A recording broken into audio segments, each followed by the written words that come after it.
What's going on, everyone? So, according to Brett Siegel, the Los Angeles Lakers are still very active in the trade market. We got reports yesterday from a Sean Devaney that, hey, the Lakers, they've had opportunities to trade guys like Gabe Vincent, Jared Vanderbilt, but so far have been reluctant to do so.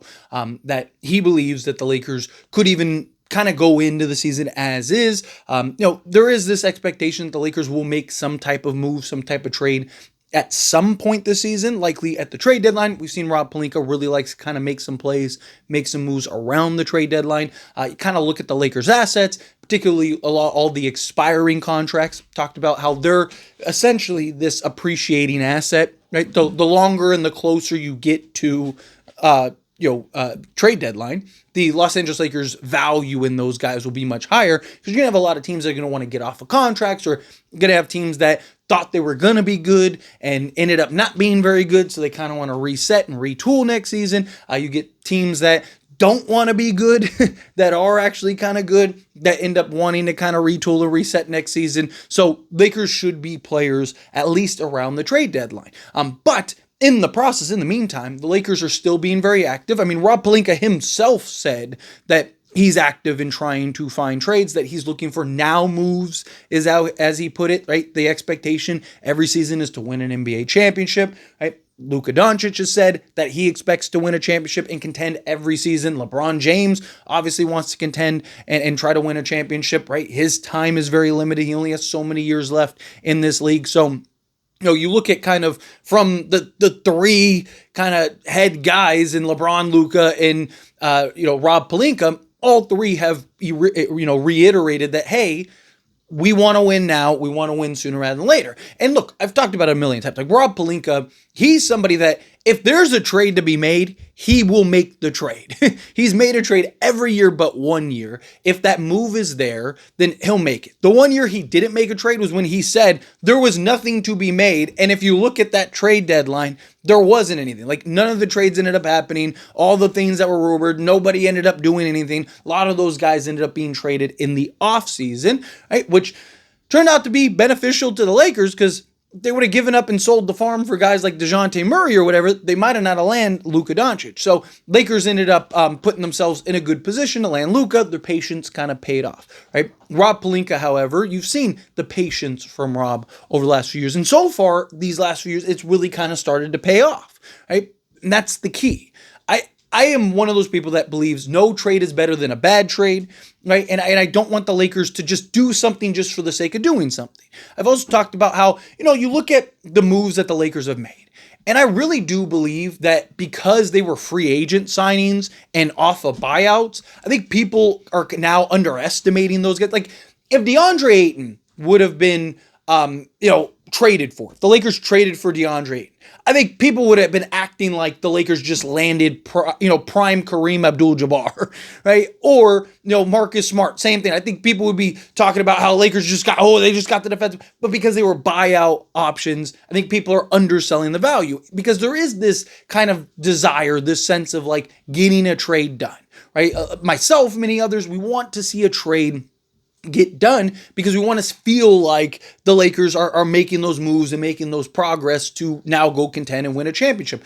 But there has to be something there that makes sense. You don't want to have to make a trade just to make a trade. You also don't want to overpay for something that doesn't move the needle enough. Again, I'm somebody that has no problems with a team overpaying if it makes sense and is justified, right? The Mark Williams trade, right? That was something that, yes, was an overpay, but it made sense. It was justified. It was warranted at the time, given the situation and the circumstance. You just get Luka Doncic, right? You have no real center outside of Jackson Hayes. It's like he's the guy that could have maybe changed the fate of the Lakers last season. So yes, you're going to have to slightly overpay, especially after everyone found out you just landed Luka Doncic, right? Like teams are looking at it as like, man, our guy could be the missing piece to put them over the top. You're going to have to pay for that.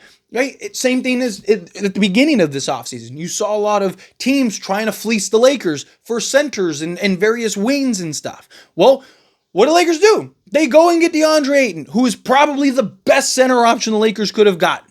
Right? So now it's like, hey, all you guys missed out that had an opportunity to get some assets for us because now we don't need your guy. And it sends that signal to the next right? So, you get the Andrew Wiggins. They want you to overpay for Andrew Wiggins. Okay, we'll just go get a Marcus Smart, right? Still would love Andrew Wiggins, but now we're not as desperate.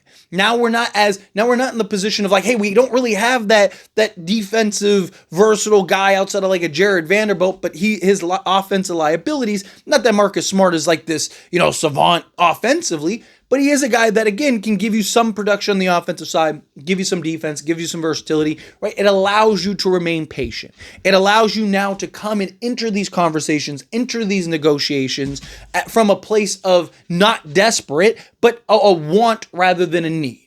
Right? Like when you're trying to talk about trading for a center and the teams know you need a center, guess what? That's a place of desperation. That's a place of you need a center, not I want a center. Where now if you're going and you're talking for like a Nick Richards or something, now it's not like, hey, we need Nick Richards. It's like, hey, we want Nick Richards. He'd be great in our, big man rotation or whatever, right?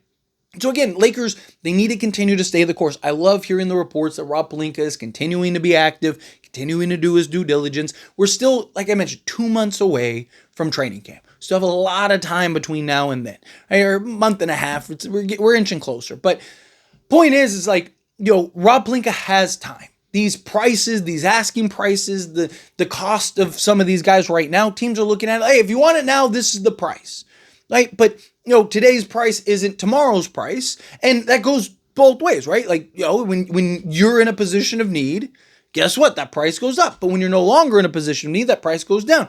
And you're going to get into training camp. There's going to be teams that are going to want to get off guys before training camp that you might be able to pull off. And then there's even going to be guys that, through training camp, right? Like the Miami Heat could bring somebody in or somebody could step up huge for them. And they're like, okay, well, let's try to get some assets for Andrew Wiggins because this guy just looks really good. Let's see how this goes. Or, a month into the season, it's like, okay, we need to get that. Right? Lakers can, again, they're in a position right now where they can be patient. Plus, I think if you're the Lakers, it makes a lot of sense to just kind of wait and see. Again, if a deal is on the table, take it. Right? If there is a deal right now that you can make that makes sense, that is justified in making, then you should do it. Right? Because you want to get as close to the finished product as possible, as soon as possible, because it gives you more time, especially leading into training camp. Because now you have that guy that you can work through, kind of fit into the schemes, kind of learn the ropes rather than like plugging him in midway through the season or something like that, especially if he's a guy that's going to be a starter for you, right? So if you can land the guy now, land the guy now. But if it does come to be where it's like, okay, let's just be patient, let's get into the season, right? It gives you an opportunity to check and evaluate and see, okay, what if Jared Vanderbilt shooting like 38% from three-point range this season?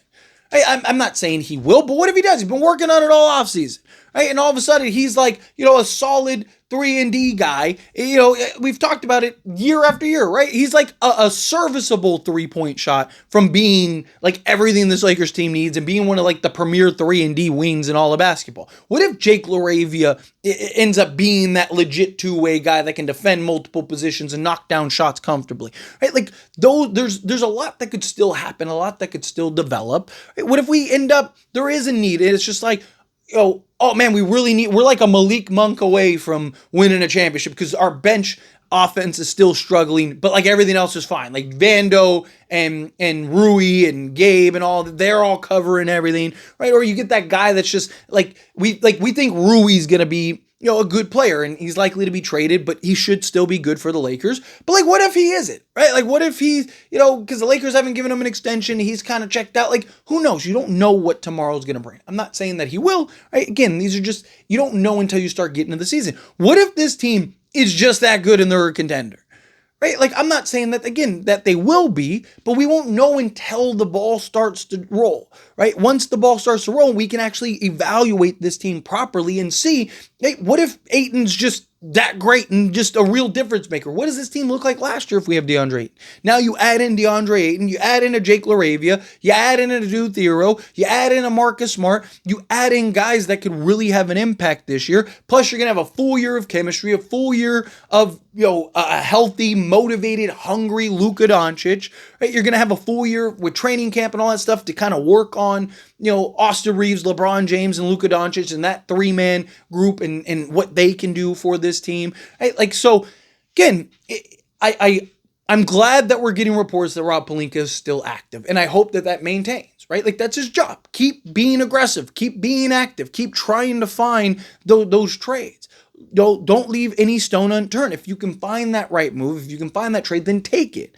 But in the same breath, again, I don't want the Lakers to force and rush a trade. I don't want to see the Lakers do something and we look back at like, oh man, the Lakers gave up all their assets, did all this stuff to go get this guy, and now we're stuck.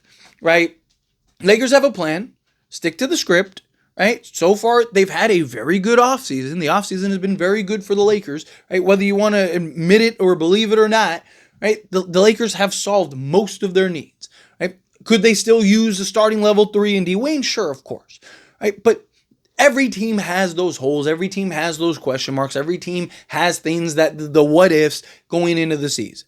Right? Lakers, it's just you get better answers the longer you can kind of wait. But anyway, as always, this is a discussion. I pass a question on you. Let me know your thoughts and opinions down in the comments. That being said, if you haven't liked this video, hit that like button. Helps me a lot. So we enjoy these types of videos, and I truly appreciate it. Not subscribe channel, hit that subscribe button. Turn on the bell notifications. Appreciate y'all. See you in the next one. Thank you.